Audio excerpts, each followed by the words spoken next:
কিছু টুকরো কথা থাক যাতে জানলা ভিজে যায়, কিছু খুচরো ব্যথা থাক যাতে শব্দ ভিজে যায়, কিছু টুকরো কথা থাক যাতে জানলা ভিজে যায়, কিছু খুচরো ব্যথা থাক যাতে শব্দ ভিজে যায়, কিছু ফিরে যাওয়া দিন আমি সত্যি বিহীন, একবার কেন আবার বারবার তুমি দরজা খুলে দাও, একটু রোদ পাঠাও, যেন মেলাবই একদিন সব আবার।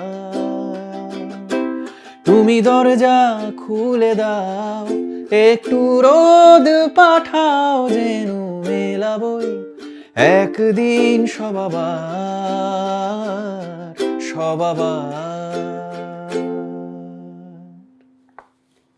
নমস্কার, আমি ডক্টর গৌরব রায়।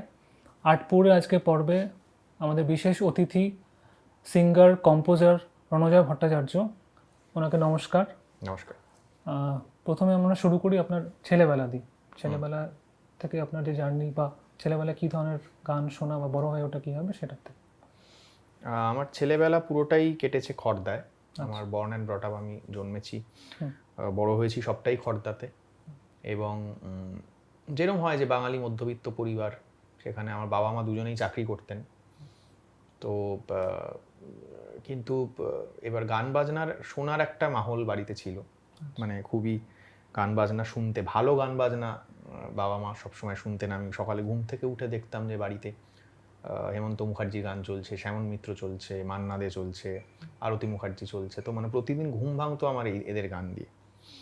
তো প্লাস পুরনো হিন্দি ছবির গান, মোহাম্মদ রফি, কিশোর কুমার, লতাজি, এরকম।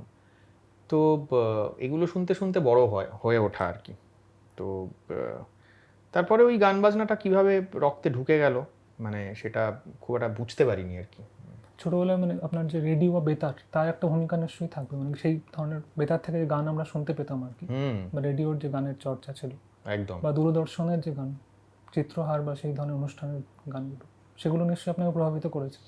সবই প্রভাবিত করেছে বেসিক্যালি। মানে এই ছোটোবেলা থেকে আমরা যা যা শুনি সেগুলো খুব সাবকনশিয়াস লেভেলে আমাদের ঢুকে থাকে, পরে আমাদের মধ্যে দিয়ে ওগুলো বেরোয়। তো এই যে রেডিও, এফএম শোনা, এফএমটা তো একটা খুব বড় পার্ট আমাদের ছোটোবেলা।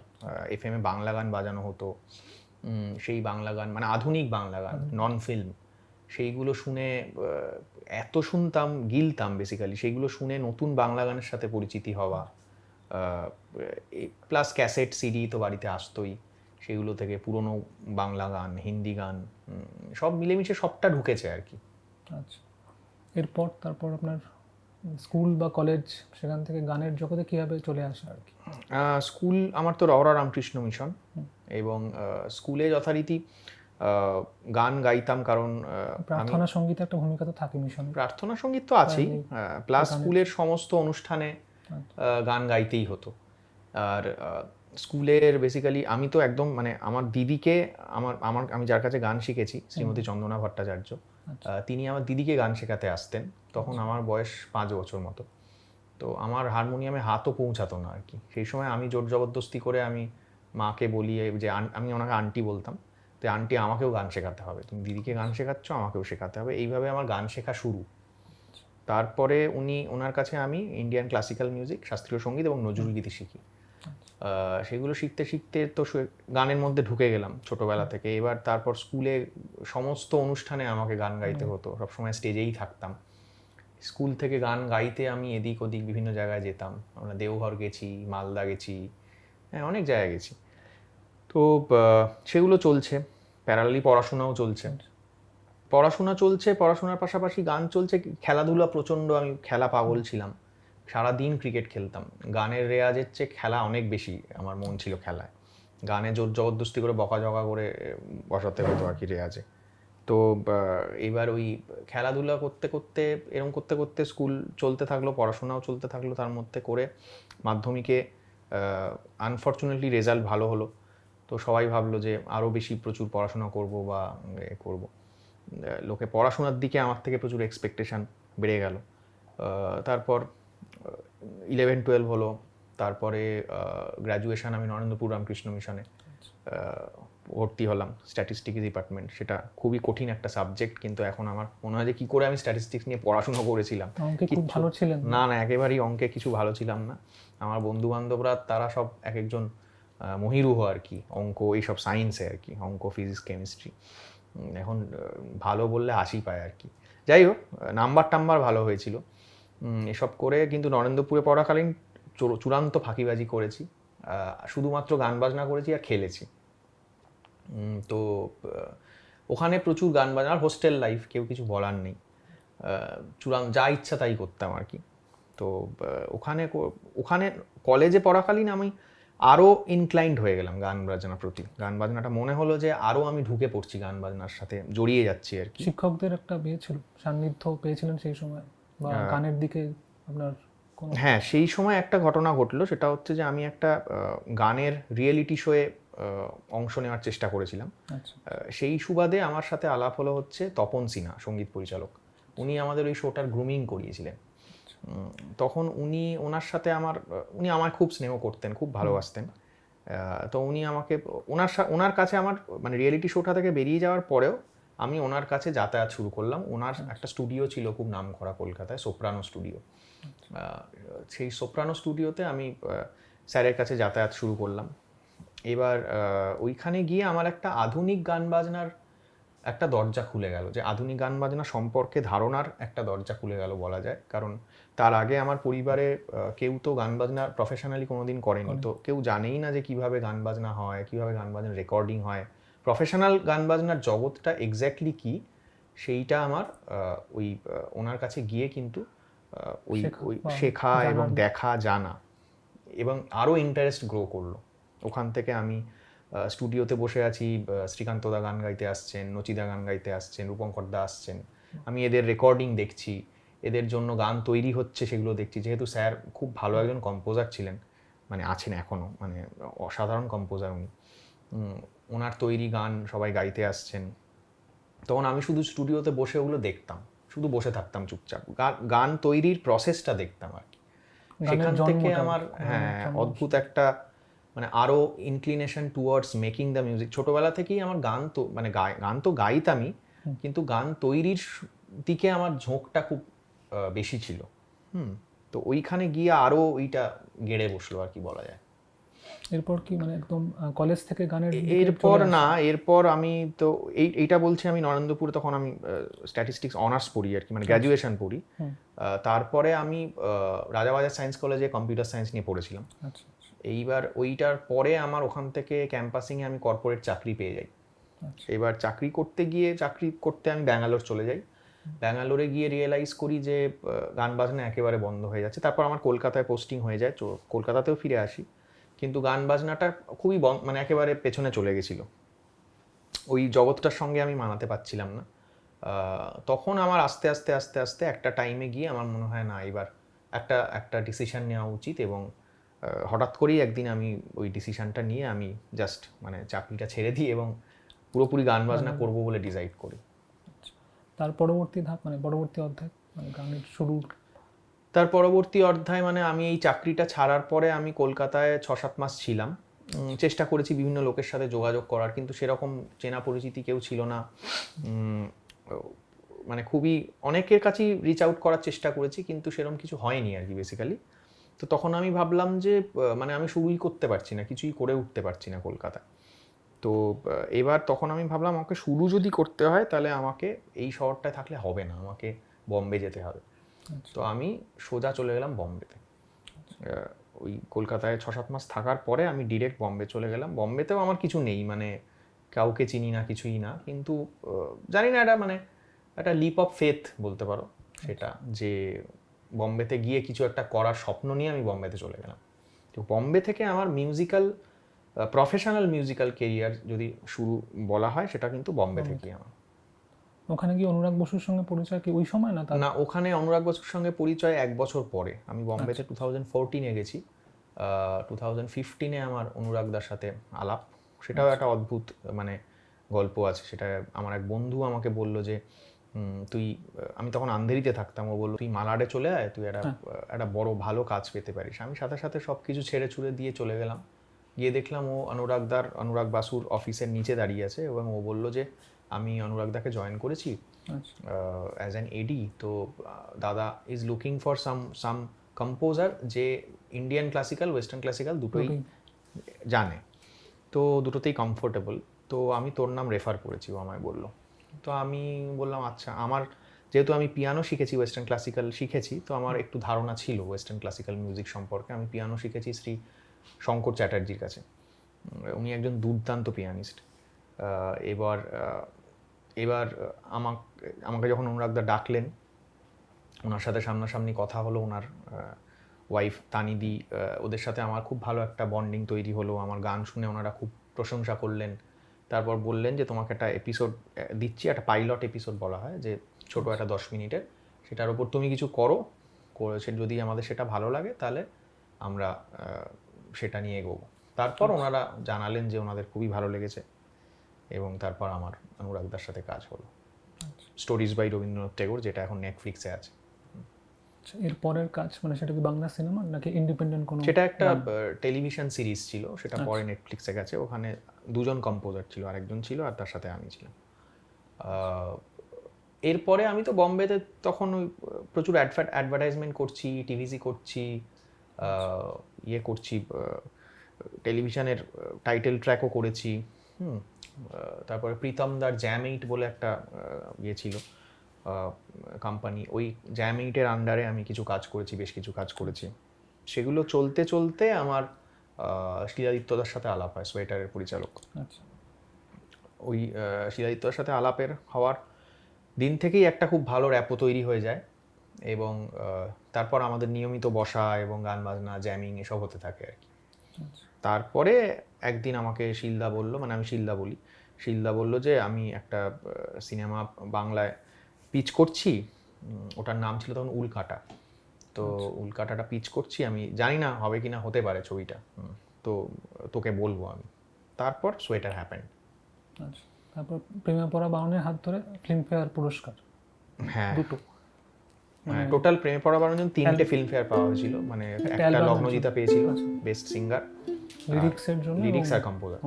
প্রেমে পড়া বারুণ, কারণে অকারণ, আঙুলে আঙুল রাখলেও হাত ধরা বারুণ। প্রেমে পড়া বারুণ, কারণে অকারণ, আঙুলে আঙুল রাখলেও হাত ধরা বারুণ। প্রেমে পড়া বারুণ।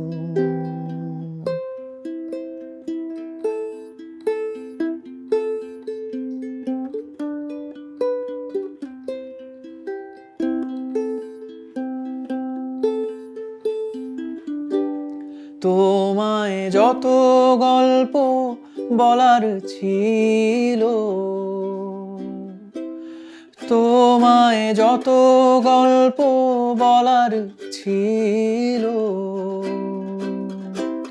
সব পাপড়ি হয়ে গাছের পাশে ছড়িয়ে রয়েছিল। দাওনি তুমি আমায় সেসব কুড়িয়ে নেওয়ার কোনো কারণ। প্রেমে পড়া বারুণ, কারণে অকারণ, ওই মায়া চোখে চোখ রাখলেও ফিরে তাকানো বারুণ। প্রেমে পড়া বারুণ। সোয়েটারের পরে আপনার যে কাজ? সোয়েটারের পরে আমার নেক্সট কাজটা আসতে অনেক টাইম লেগেছে। সোয়েটার এসেছিল 2019-এর মার্চ এপ্রিল মাস নাগাদ, মার্চ। আর তারপরের কাজ আমার 1 বছর পর এসছে, মাঝে 1 বছরে আমার কোনো কাজ আসেনি। তারপরের কাজ এলো 2020 মার্চ, যেটা সিনেমাটাও রিলিজ করার কথা ছিল 20 এপ্রিলে, তারপর তো লকডাউন হয়ে গেল।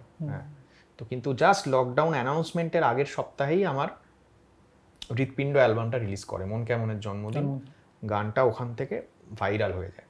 পুরো লকডাউনের সময় জুড়ে প্রচুর মানুষ মানে শুনেছেন, হ্যাঁ প্রচুর মানে মানুষ মন কেমন ভালোবেসেছেন জন্মদিনের জন্য এবং এত ভালোবাসা পেয়েছি, বিশাল জনপ্রিয়তা পেয়েছে। বিশাল জনপ্রিয়তা পেয়েছে। এটা আমি ভাবিইনি, কারণ যে গান, যে ছবি রিলিজ হয়নি, ছবির রিলিজ পিছিয়ে গেছে, শুধুমাত্র অডিও অ্যালবাম যেটার কোনো ভিডিও এক্সিস্টেন্সই নেই, শুধুমাত্র অডিওটা যে মানুষ এত শুনছে, এইটা আমাকে খুব আনন্দ দিয়েছে। ওটা কোন সময় লেখা বা তৈরি শুট? মন কেমনের জন্মদিন 2019-এ লেখা।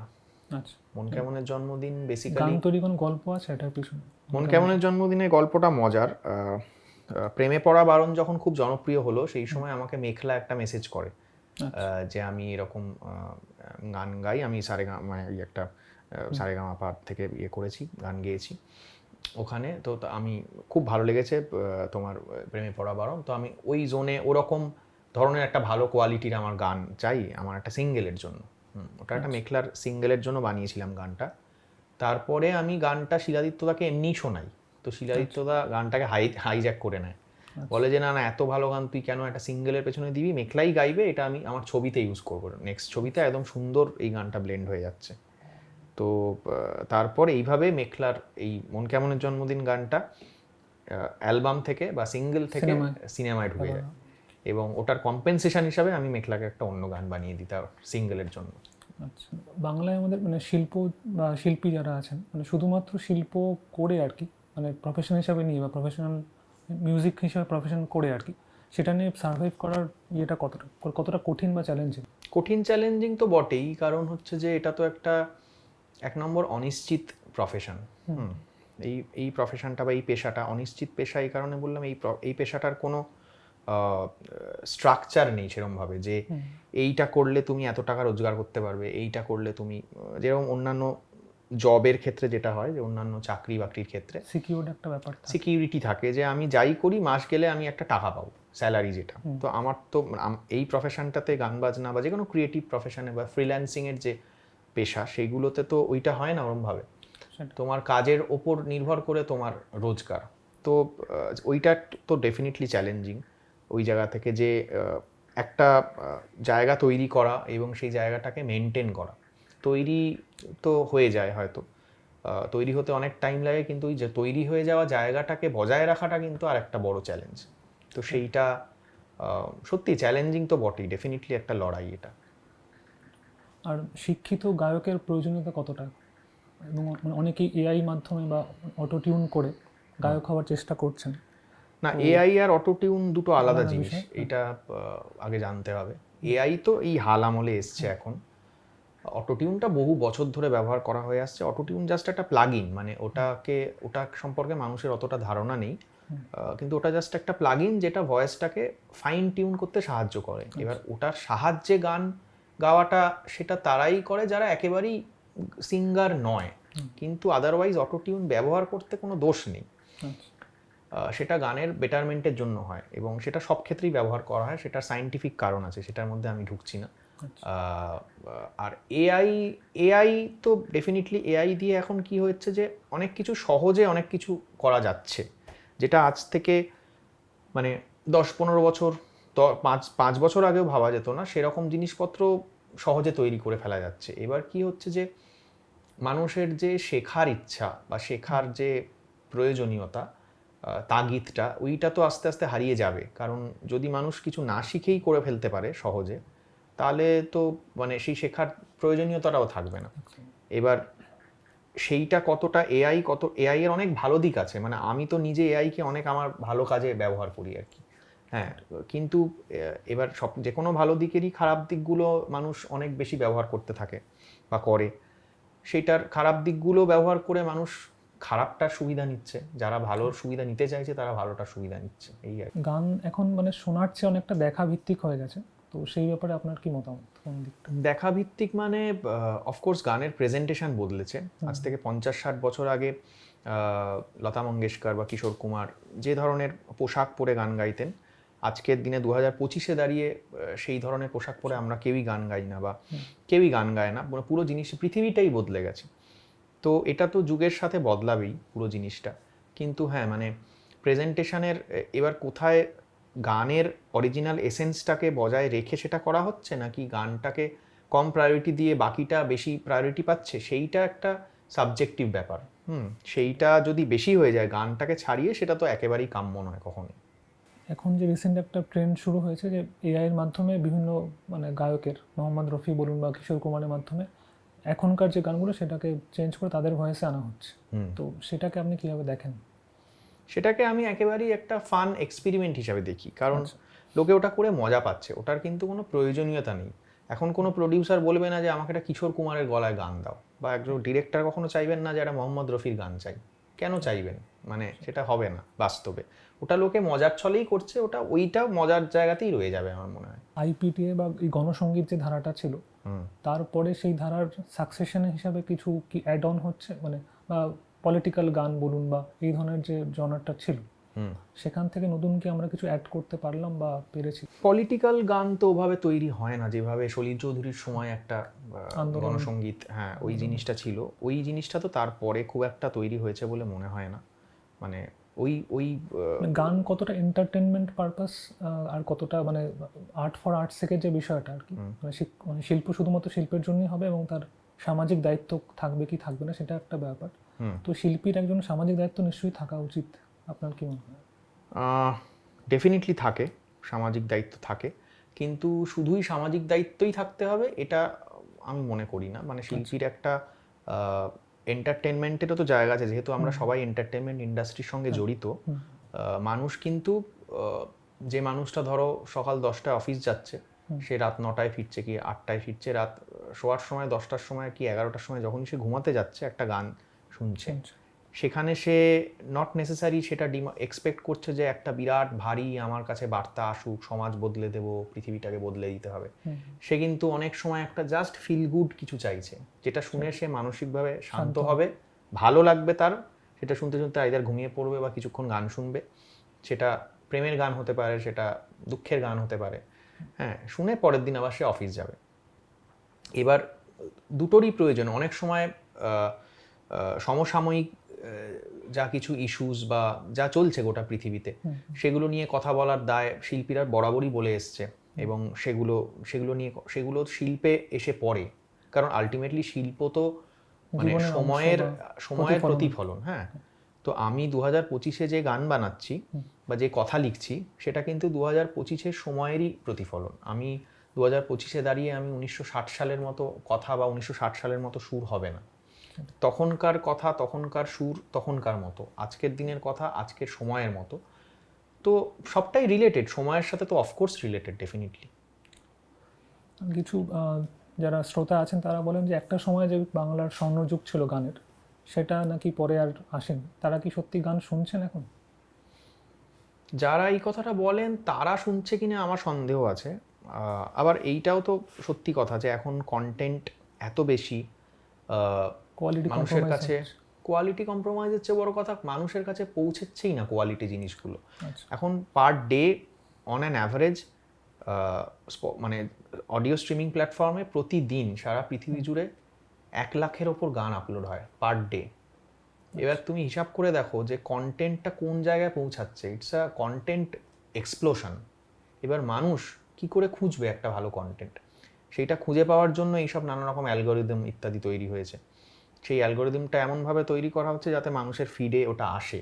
আমি যে গানটা তৈরি করেছি আমি তো লোককে শোনাবো, এবার লোকের কাছে পৌঁছাতে গেলে আমার এই স্ট্র্যাটেজিগুলোর আশ্রয় নিতে হচ্ছে। এবার এটার ফলে কি হচ্ছে যে অনেক সময় ভালো কন্টেন্ট কিন্তু লোকের কাছে পৌঁছাচ্ছেই না, আবার এমন কন্টেন্ট লোকের কাছে পৌঁছাচ্ছে যেগুলো গুণগত মান একেবারেই ভালো নয়। তো এইটার কোনো সলিউশন আমার কাছে জানি না, মানে এটা কি সলিউশন আমার কাছে তো এই মুহূর্তে নেই। গানের স্থায়িত্ব কি কমছে? মানে একটা গান স্থায়িত্ব তো ডেফিনেটলি কমবে, কারণ মানুষের অ্যাটেনশন স্প্যান কমে গেছে। আগে আমরা একটা ক্যাসেট সিডি চালিয়ে চুপচাপ বসে একটা আধ ঘন্টা 1 ঘন্টার অ্যালবাম শুনতাম, তখন আর কিচ্ছু করতাম না, একটা সিডি প্লেয়ারে বা ক্যাসেট প্লেয়ারে, সেটা আমাদের কাজ ছিল। এখন আমরা বসে একটা মানে আধ ঘন্টার অ্যালবাম শুনতে শুনতে 4টে ফোন আসবে, হোয়াটসঅ্যাপ আসবে, নোটিফিকেশান আসবে ফেসবুকে, ইনস্টাগ্রামে, এই করতে করতে কিন্তু আমরা শুনছি। তো আমাদের কনসেন্ট্রেশনই নেই এখন একটা জায়গায়। তো ওই কারণে স্থায়িত্বও কমবে না, মানে ওটার সাথেই পুরোটা রিলেটেড। আগে যেমন আপনার পার্ক স্ট্রিটে মিউজিক ওয়ার্ল্ড বলুন বা সিম্ফনি মেলোডির মতো দোকানগুলো ছিল রাসবিহারীতে, বা এসপ্ল্যানেডে, সেই দোকানের তো মানুষের যাতায়াতের পরিমাণও কমেছে বা দোকান বন্ধ মুখে, এবং মিউজিক ওয়ার্ল্ড তো বন্ধই হয়ে গেছে। তো এই দোকানগুলোর গুরুত্ব কতটা ছিল, বা বিরাট আগামী গুরুত্ব দিনে ছিল এই দোকানগুলো। কীভাবে বাঁচানো যায় তার যদি কোনো উদ্যোগ করা যায় আর কি?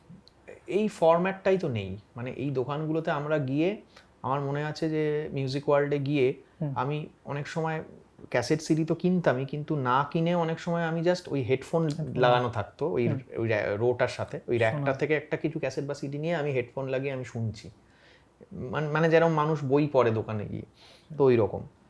তো এবার ওই ফরম্যাটটাই, ক্যাসেট সিডি জিনিসটাই তো এক্সিস্ট করে না এখন আর। তো মানুষ গান শোনাটা এখন পুরোপুরি ডিজিটাল হয়ে গেছে, মানে ভার্চুয়াল হয়ে গেছে, ফিজিক্যাল কোনো এক্সিস্টেন্স নেই। আমরা যে কোনো একটা সিনেমার গান করছি বা একটা অ্যালবামের গান করছি, কিছু করছি, সেইটা কিন্তু আমরা হাতে মানে হাতে ছুঁয়ে দেখতে পাচ্ছি না। হ্যাঁ, তো আগে কি হতো, নিজের গানের ক্যাসেট, নিজের গানের সিডি, বা নিজে একটা বই লিখেছি সেই একটা বই, এরকম একটা ফিজিক্যাল এক্সিস্টেন্সেও একটা মজা আছে। সেই মজাটা এখন নেই, এখন ডিজিটাল। এবার সেটা আমাদের কারোর কিছু করার নেই, এটা সময়ের নিয়মে বদলেছে। এরম হবে, ডিজিটালটাও বদলে হয়তো কিছু হবে আবার কি ভিনাইল রেকর্ডের দিকে কখনো যেতে পারে? এখন তো অলরেডি তো আসছে, ট্রেন্ডটা আসছে, যাচ্ছে, মানে ওই দিকে যাচ্ছে, কিন্তু আগের মতো ওই ফিজিক্যাল ফরম্যাটটা হয়তো ফিরবে না, কারণ বাকি পৃথিবীর সব কিছুই ডিজিটাল হয়ে গেছে। এখন আমরা মানুষকে টাকা দিয়েও ডিজিটালি, আমাদের কাছে ক্যাশ টাকাই থাকে না। 10 টাকার নোট বার করতে গেলে এখন খুঁজতে হয়, কারণ টাকা থাকে না ব্যাগে বা মানি ব্যাগে ক্যাশ। কারণ মানে একটা আমরা সবজি কিনতে গেলেও, যে কোনো মানে ছোট বড় যে কোনো দোকানে জামা কাপড় কিনি বা একটা সবজি কিনি, ফল কিনছি, যে কোনো জেরক্স করাচ্ছি, সবই আমরা ডিজিটাল পেমেন্ট করছি। তাহলে আমাদের ফিজিক্যাল কোনো কিছুরই দরকার নেই এখন। তো সেইটার সাথে সামঞ্জস্য রেখে সব কিছুই বদলেছে। এখন মিউজিক থেরাপি নতুন একটা শব্দ, এবং মিউজিক থেরাপি এসএসকেএম হসপিটালে শুরু হয়েছে। তো মিউজিক থেরাপি নিয়ে আপনার কি মতামত, বা আপনি কি শুরু করতে চান কিছু এরকম এক্সপেরিমেন্ট কাজ কিছু? মিউজিক থেরাপিটা তো বরাবরই হয়ে এসেছে, আমি শুনেছি অনেক বছর ধরে মিউজিক থেরাপি হিসাবে ব্যবহার করা হচ্ছে, কারণ মিউজিকটা ইটসেলফ একটা থেরাপিউটিক ব্যাপার। এবং বিথোফেনের সিম্ফনি শুনিয়ে মানুষকে হিল করা হতো অনেক বছর আগে, আমি শুনেছিলাম। তো মিউজিকের মধ্যে সেই হিলিং পাওয়ারটা তো ডেফিনেটলি আছে, কারণ মিউজিক ইজ নাথিং বাট ফ্রিকোয়েন্সিজ। তো ফ্রিকোয়েন্সি যদি সঠিক ফ্রিকোয়েন্সি সঠিকভাবে মানুষের কাছে পৌঁছে দেওয়া যায়, তাহলে কিন্তু ইট ক্যান হিল। এবার এইটার প্রসেসটার জন্য, বা আমি কিভাবে এটার সাথে অ্যাসোসিয়েটেড হতে চাই, সেটার জন্য আমাকে একটু পড়াশোনা করতে হবে, বা শুধু আমি চাই বা করবো বললেই তো হবে না, আমাকে ব্যাপারটা জানতে হবে যে এই প্রসেসটা কি হয়। তো ডেফিনেটলি মানে মিউজিক থেরাপির অংশ যদি হতে পারি আমি, তো খুবই ভালো লাগবে। আর এআই দিয়ে কি মিউজিক প্রডিউস করা সম্ভব? মানে তাদেরকে মিউজিক ডিরেকশনের কি দরকার আছে সেক্ষেত্রে?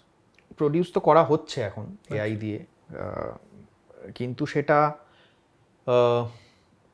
সেটা হয়তো বেশি দিন থাকবে না, কারণ সেটা একটা কিছু স্টেপ নেওয়া হবে যে এআই দিয়ে ক্রিয়েট কিছু করা, সেইটাকে ব্যান করা হবে বা কিছু। আমি শুনছিলাম চারপাশে বা একটু পড়াশোনাও করছিলাম যে অনেকে মানে অসন্তোষ প্রকাশ করেছে যে ওইটা যদি হয়, ওই কন্ট্রোলটা রাখা দরকার। এআইকে আমরা ইউজ করবো অফকোর্স মিউজিক মেকিংয়ে, অনেক ক্ষেত্রেই অনেক অটোমেশন, অনেক কিছু তো আমরা এত বছর ধরে ইউজ করি, কিন্তু এআই একটা মানুষ কিছু করছে না, এআই পুরো ক্রিয়েশনটা করে দিচ্ছে। এইখানে একটা লাগাম দরকার আমার মনে হয়, এবং সেটা আশা করি হবে, মানে অত চাপ নেওয়ার কিছু নেই এআই নিয়ে। বিয়ে বিভ্রাটের গান নিয়ে আসি, মানে জিয়া তুই ছাড়া, সেই গানটার প্রস্তুতি বা সেই গানটা লেখা কবে, বা মিউজিক কম্পোজিশন কবে? সেই গানটা মানে বিয়ে বিভ্রাট গোটা অ্যালবামটা আমার কেরিয়ারের মধ্যে কাজ করা অ্যালবাম। আচ্ছা, মানে একটা রাতে আমাকে পরমব্রত চ্যাটার্জি রাত্রেবেলা আমাকে ফোন করলো, বললো এরকম একটা কাজ করতে চাই, তো এরকম গান, একটু সেমি ক্লাসিক্যাল আছে, তার সাথে একটু মডার্ন স্টাইলও আছে, খুব ভালো, কিন্তু আমাদের হাতে অত্যন্ত কম সময়। এবং আমি দুদিনের মধ্যে গানগুলো পুরো বানিয়েছিলাম, কারণ ওদের 2 দিন পরেই শ্যুট ছিল। তো এতটা তাড়াতাড়ি, এবং বারিশ লিরিক্স লিখেছিল, তো বারিশকে আমি আমার বাড়িতে ডেকে নিয়েছিলাম, আমি আর বারিশ বসে 2 দিনে আমরা 4টে গান কমপ্লিট করে ফেলি। এবং জিয়া তুই ছাড়াটা অফকোর্স মানে সবকটা গানই ওদের লিপ সিঙ্কে ছিল। তো জিয়া তুই ছাড়াটা সবাই শুনে তখনই বলেছিল এই গানটা খুব ভালো, হ্যাঁ খুব ভালো হচ্ছে এই গানটা, তো আশা করছি খুব ভালো হবে গানটা। তারপর ওই আমার গাইড গাওয়া ছিল, স্ক্র্যাচগুলো আমারই গাওয়া ছিল, ওইটার ওপরই শ্যুট হয়ে যায়, তারপর তো অরিজিৎ গায় আলটিমেটলি। অরিজিৎ সিংয়ের সঙ্গে আলাপ এবং সেটা যদি একটু বলেন, কীভাবে যোগাযোগ হলো? অরিজিতের সাথে আমার অনেক বছর আগে একবার দেখা হয়েছিল বম্বেতে, তারপর আর দেখা হয়নি। তো এই জিয়া তুই ছাড়াটার সুবাদে আর কি পরমদা অরিজিৎকে গানগুলো পাঠিয়েছিল। আচ্ছা। অরিজিৎ প্রচণ্ড প্রশংসা করেছিল গানগুলো শুনে এবং একবারে বলেছিল আমি গাইবো। অরিজিতের গান পছন্দ না হলে অরিজিৎ গান গায় না, শুধুমাত্র ওর যদি গান পছন্দ হয় তখনই গান গায়। এবং তারপরে পরমদা একদিন আমায় ফোন করলো যে অরিজিৎ তোর সাথে কথা বলতে চায়, তুই একবার ফোন কর অরিজিৎকে। তখন আমি অরিজিতের সাথে ফোনে কথা বললাম। অরিজিৎ বলল গানগুলো এত সুন্দর বানিয়েছো, আমি ডেফিনেটলি গাইবো। তো তারপরে একটু টাইম লেগে গেল করতে পুরো জিনিসটা, কিন্তু তারপর যেটা আউটকাম হলো বা যেটা গিয়ে পাঠালো অরিজিৎ, সেটা তো মানে হ্যাঁ অপূর্ব। সেটা নিয়ে কিছু বলার নেই। সেটা মানুষ এত ভালোবেসেছে এবং রোজ আমি জিয়া তুই ছাড়া নিয়ে কভার, আমাকে লোকে ইনস্টাগ্রামে ট্যাগ করে, ফেসবুকে ট্যাগ করে। 3টে গানই আপনার মানে পুরো ন্যাশনাল অ্যানথেমের মতো হয়ে গেছে, প্রেমে পড়া বারণ, জিয়া তুই ছাড়া, মন কেমনের জন্মদিন। হ্যাঁ, খুবই খুবই জনপ্রিয় হয়েছে, মানে আমি আশাই করিনি যে এরকম হবে। এবার শ্রেয়া ঘোষালের সঙ্গে কাজ আপনার? শ্রেয়া ঘোষালের সাথে আমার দুবার কাজ করার সৌভাগ্য হয়েছে। তার মধ্যে রিসেন্ট কাজটা হচ্ছে রান্নাবাটির টাইটেল ট্র্যাক। এইটা আমরা এই বছর মে মাস নাগাদ রেকর্ড করেছিলাম গানটা। শ্রেয়া ঘোষালের সাথেও কাজ করার এক্সপিরিয়েন্স অসম্ভব ভালো, এবং এরম উচ্চতায় থাকা একজন শিল্পী, সে এতটা কোলাবোরেটিভ, এতটা সহজ, হ্যাঁ এতটা সাবলীল যে কমিউনিকেট করতে কোনো অসুবিধাই হয়নি, এবং মানে খুবই প্রাণোচ্ছল একজন মানুষ, এবং সবসময় একটা ভাইব্রেন্ট পজিটিভিটি প্রচণ্ড। হ্যাঁ, তো এবং শ্রেয়া ঘোষালের সাথে এর আগে আমি কাজ করেছিলাম অযোগ্যতে, তুই আমার হবি না। অযোগ্যর তুই আমার হবি নার সময় ওটা শ্রেয়ার সাথে আমার প্রথম কাজ ছিল। তো ওটা খুবই ভালো রেসপন্স হয়েছিল। শ্রেয়া ঘোষালের নিজেরও খুব পছন্দের গান ওটা, উনি লাইভেও গান। আর রান্নাবাটি টাইটেল ট্র্যাক তো এই রিলিজ হয়েছে, ওটার রেসপন্সও খুব ভালো, মানে খুবই ছড়িয়েছে, মানুষ ভালোবাসছে, কমেন্টস করছে, তো খুব ভালো লাগছে। রান্নাবাটির মোট 3টে গান আছে? মোট 4টে গান আছে, 3টে গান রিলিজ হয়েছে, আর একটা গানও আসবে। প্রতিম দিগুপ্তার সঙ্গে এই রান্নাবাটির ছবি কাজ করার অভিজ্ঞতা কেমন? খুবই ভালো।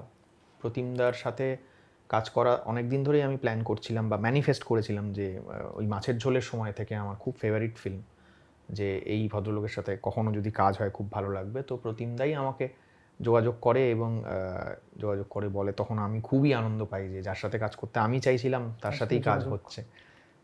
তো রান্নাবাটি প্রসেস আমরা 1 বছর আগে শুরু করেছিলাম। প্রতিমদা গান নিয়ে প্রতিমদা খুব সর্টেড, যে এইটা যদি একবার ভালো লেগে যায় তো ওইটাই, মানে ওখানে আর সেকেন্ড থট থাকে না। তো খুব তাড়াতাড়ি আমরা গানগুলো ফাইনালাইজ করেছি প্রতিমদার সাথে বসে। দরজা খুলে দাও গানটা আমি এমনি মানে প্রতিমদাকে আমি পুরনো করা গানগুলোর মধ্যে থেকে শোনাচ্ছিলাম। প্রতিমদা বললো তোর যদি কিছু করা থাকে আমাকে শোনা। তার মধ্যে 4-5টা শোনালাম। এই গানটা প্রতিমদা বললো একদম আমার ছবির সাথে একদম খাপে খাপ হচ্ছে, এই গানটা আমি তুলে নিচ্ছি। দরজা খুলে দাও গানের কোনো গল্প আছে? গান লেখার প্রসেস বা ওটা পুরোটাই তো আপনারই? গান দরজা খুলে দাও, হ্যাঁ দরজা খুলে দাও আমি বম্বেতে থাকার সময় লিখেছিলাম। আচ্ছা। তখন আমি বম্বেতে 2018-18 লেখা গানটা, লেখা এবং সুর করা একই সাথে করেছিলাম। কোনো স্পেসিফিক রিজন ছিল না গানটা লেখার বা সুর করার পেছনে। তখন আমি তো এমনি গান তৈরি করতে থাকি, সেইটার প্রসেসের পার্ট হিসেবেই এই গানটা তৈরি হয়েছিল। কিন্তু এই গানটা পড়েই ছিল, এই গানটা কখনো কাউকে শোনানো হয়নি কোনো ফিল্মে দেওয়ার জন্য। তো আমি মানে কি মনে হলো, কি ভেবে যে আমি প্রতিমদাকে ওই দিন এটা শোনালাম সেটাও আমি জানি না। তো গানটা অনেক পুরনো তৈরি করা গান, গানটা আমার নিজের পছন্দের একটা গান। এমনি গানের ক্ষেত্রে আপনি আগে কম্পোজিশন করেন তারপরে লিরিক্স আসে নাকি না আপনার? না, ওরকম কোনো নিয়ম নেই। অনেক গান আছে শুধু সুর আগে এসছে, তারপর কথা লিখেছি। যেমন মন কেমনের জন্মদিন,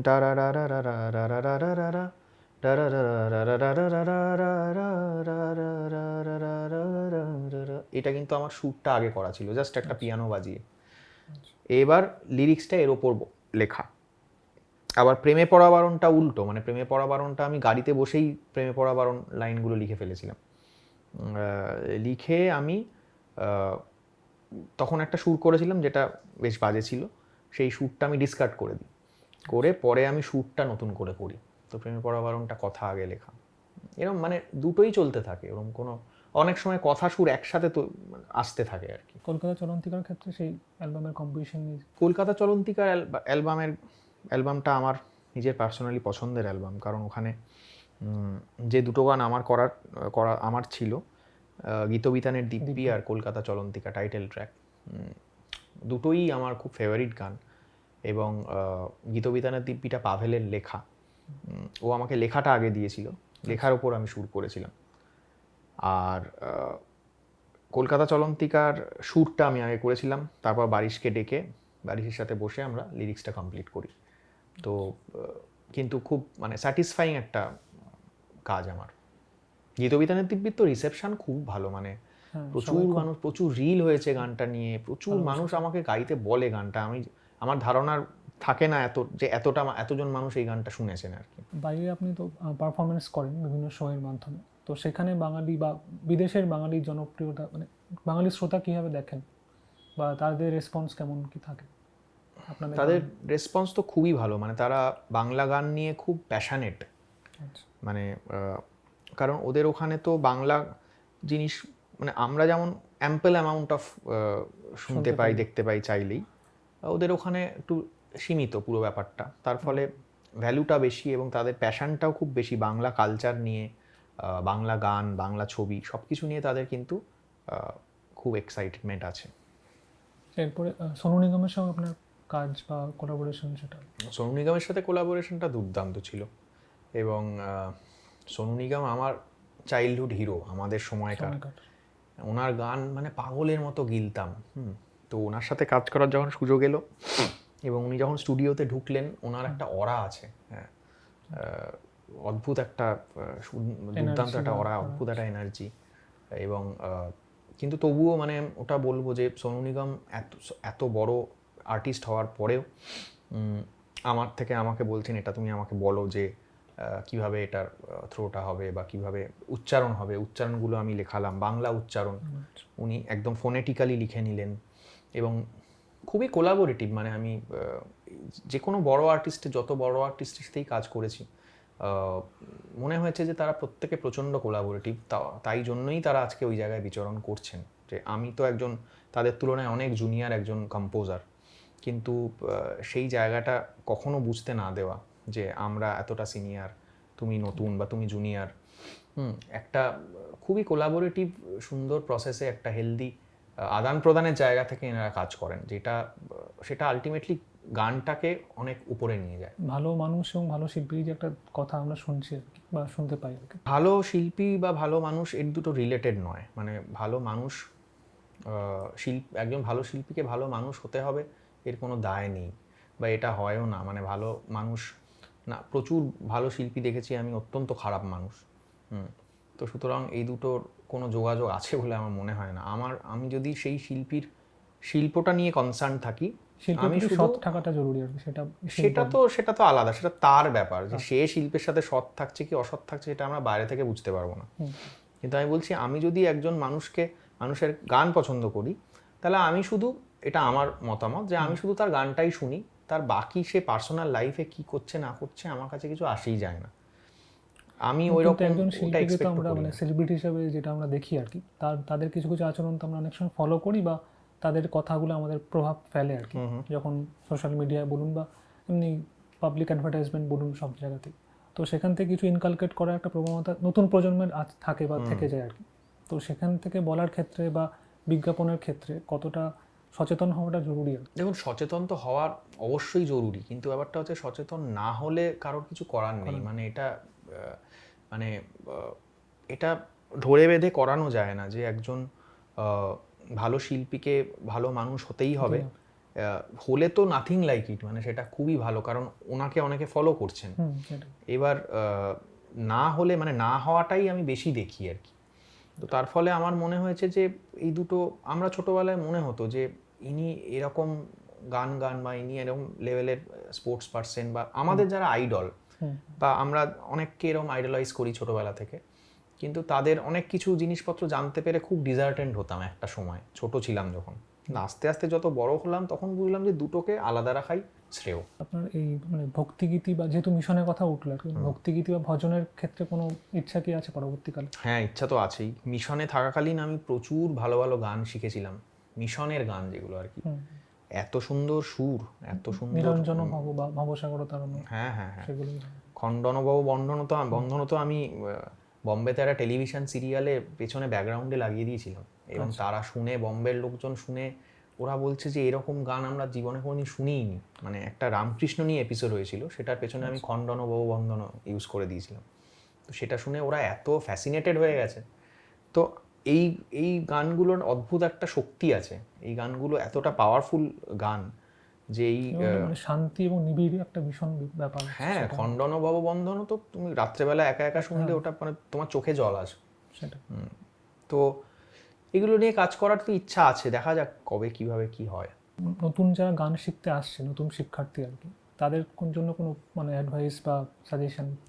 একটাই কথা বলবো যে মানে শেখার কোনো বিকল্প নেই, শিখে আসাটা খুব দরকার। যে যেটা করতে চাইছে, কেউ যদি গান গাইতে চায় তার গান শেখা, কেউ যদি ড্রামস বাজাতে চায় তার ড্রামস শেখা, কেউ যদি গিটার বাজাতে চায় সে গিটার শিখুক, কেউ যদি হ্যাঁ মানে কম্পোজার হওয়াটা হয়তো ওরমভাবে শেখানো যায় না। কম্পোজিশন স্কিলটা একটা গিফটেড স্কিল, ওটা নিয়ে কেউ আসে। এবার কিন্তু ওটার চর্চা হয়, ওটা কেউ শেখাতে পারে না, কিন্তু ওটার চর্চা তো আছে। তো তোমাকে সেই জিনিসটা চর্চা করতে হবে। হ্যাঁ, আমি মানে অঙ্ক করার মতো প্রতিদিন আমি সুর করছি, প্রতিদিন আমি কিছু একটা লিখছি। যে লেখক সে কিন্তু প্রতিদিন কিছু একটা লিখছে, নট নেসেসারি যে সব তার লেখা পাবলিশড হচ্ছে, সেটা প্র্যাকটিসের জন্য লিখছে। তো ওইটাই চর্চা। তো ওইগুলো শিক্ষা এবং চর্চা, অনুশীলন, এটা খুব মানে এটা হচ্ছে ফান্ডামেন্টাল। এটা ছাড়া, এটাকে আমি সবচেয়ে বেশি গুরুত্ব দিই, এবং এটা ছাড়া মনে হয় না কিছু। গান খোঁজার কি দরকার খুব আছে, মানে যারা শিক্ষার্থী বা গান খোঁজা মানে শোনা, খোঁজা মানে খুঁজে খুঁজে মানে বিভিন্ন প্রদেশে বা অঞ্চলে ভিত্তিকে গিয়ে আর কি গান তুলে আনা বা খোঁজা, রেকর্ড করে আনা। হ্যাঁ, সেটা তো ডেফিনেটলি যদি আমরা অন্য কালচারকে আমরা ফিউজ করাতে চাই, লোকসঙ্গীতের যে ধারা, হ্যাঁ যেগুলো, সেটা তো অবশ্যই সেরকম যদি হয় তো খুবই ভালো। কিন্তু শোনাটা খুব ইম্পর্টেন্ট। মানে আমি আরেকটা জিনিস বলতে ভুলে গেলাম, যে শোনাটাও একটা ফান্ডামেন্টাল পার্টের অংশ। মানে শুনতেই হবে, মানে শোনাটার চেয়ে বড় শিক্ষক বোধহয় কম আছে। এবং আমাদের যে খোঁজার ব্যাপারটা কি কমে গেছে অনেক, মানে নতুন গান খোঁজা। এবং যদি বিভিন্ন প্রদেশের গান আমরা রাজস্থান গিয়ে বা মানে গ্রাম বাংলার অনেক ভেতরে অঞ্চলের যে গ্রাম, তাদের মানে তাদের যে জায়গাগুলো সেখানে, এবং আগে একটা শুনেছি মানে বিয়ে বা এই ধরনের উৎসবের জন্য গান হতো, বা ছাদ পেটানো গান হতো, মানে ছাদ তৈরি করছে যখন সেই সময় ওই যারা শ্রম দিচ্ছে না তাদের একটা গান করলে একটা এনার্জি বাড়ছে আর কি। বা মাঝি মাল্লারদের যে গানগুলো, সেগুলো খোঁজা বা তুলে আনা কি কমে গেছে অনেক? একটু তো কমেছে বটেই, ডেফিনেটলি বা কমেছে। সেগুলোর উপর প্রচারও তো অনেকটাই কম, বা কারণ ওই কালচারাল ওই ফিউশন, পপুলিস্ট নয় বলে সেরকম কি পপুলিস্ট বা ওই রকম ডেফিনিট কিছু প্রজেক্ট হতে হয়, তবে ওই ফিউশনটা করা সম্ভব হয় আর কি। যে এরকম একটা কালচারাল, যখন মাল্টি কালচারাল একটা প্রজেক্ট কিছু হলো যেখানে বিভিন্ন কালচারকে ফিউজ করা হচ্ছে, সেই জায়গায় দাঁড়িয়ে এই ধরনের জিনিসপত্রগুলো তো আমার ওই সার্চ করে জিনিসটা তুলে আনা এটা দরকার।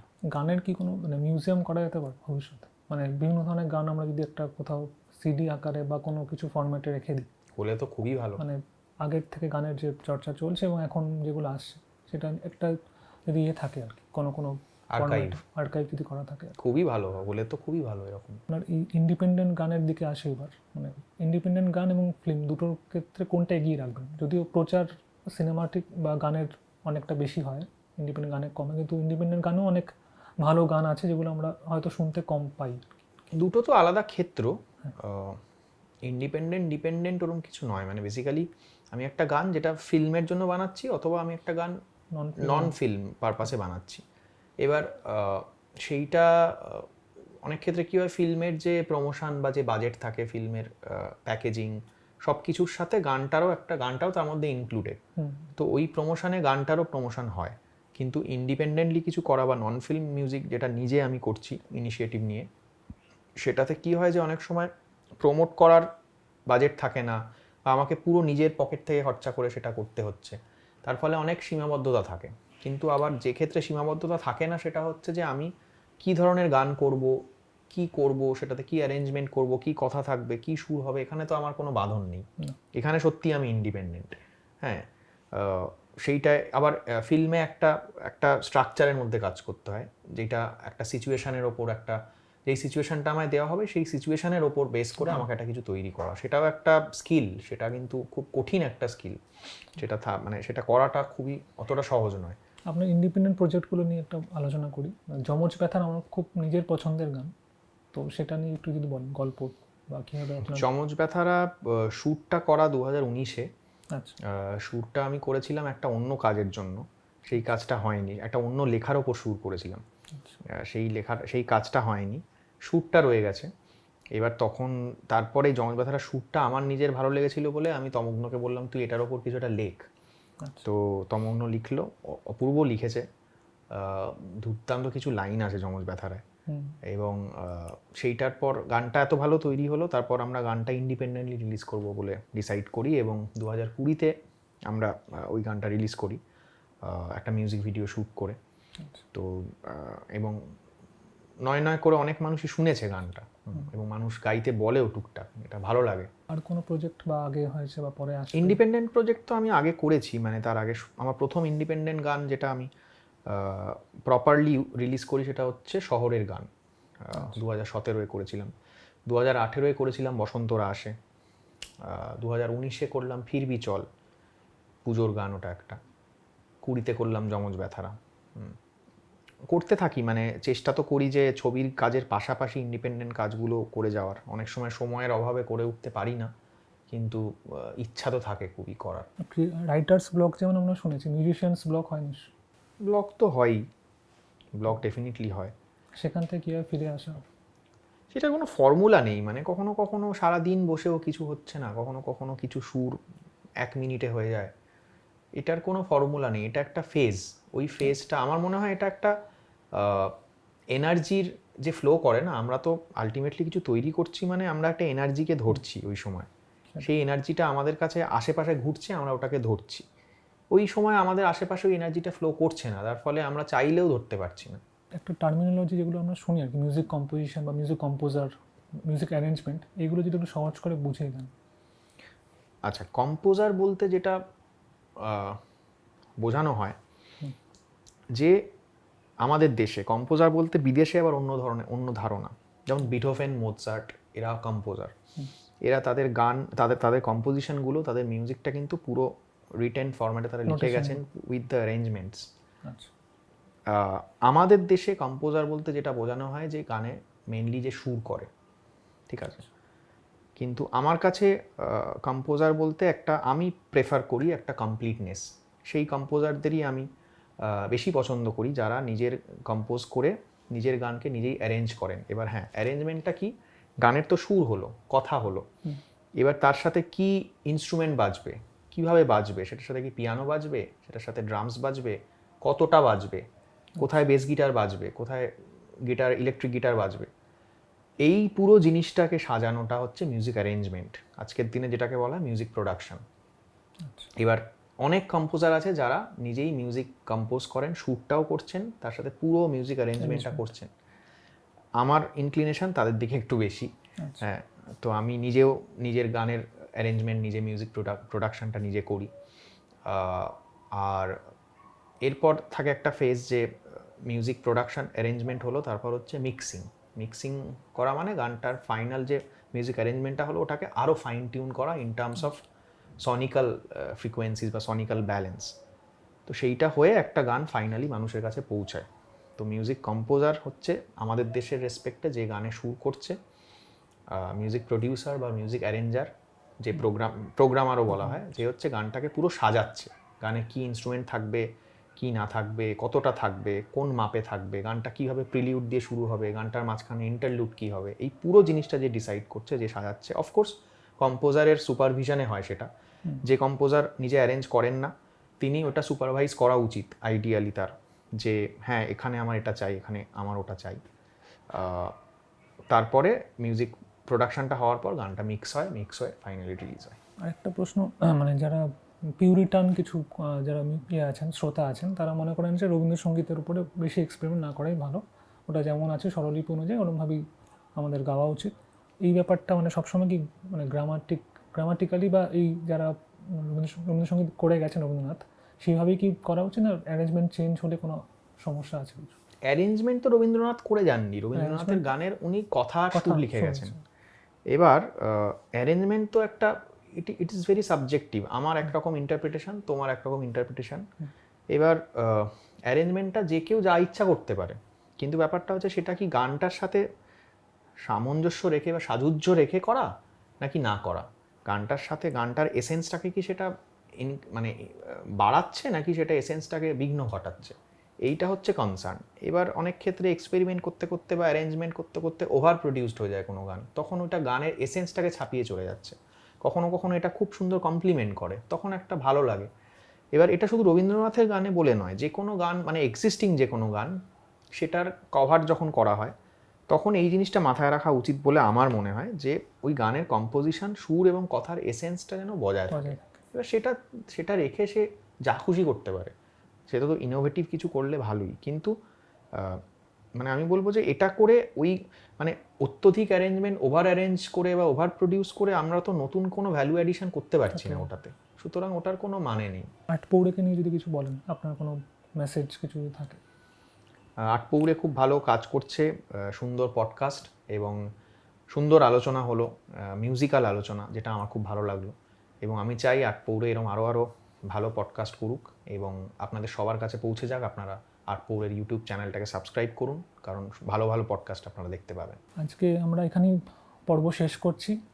অনেক ধন্যবাদ রণজয় বাবুকে। Thank you. আপনারা সবাই রণজয় ভট্টাচার্যের গান বা নতুন গান শুনুন। নমস্কার। Thank you.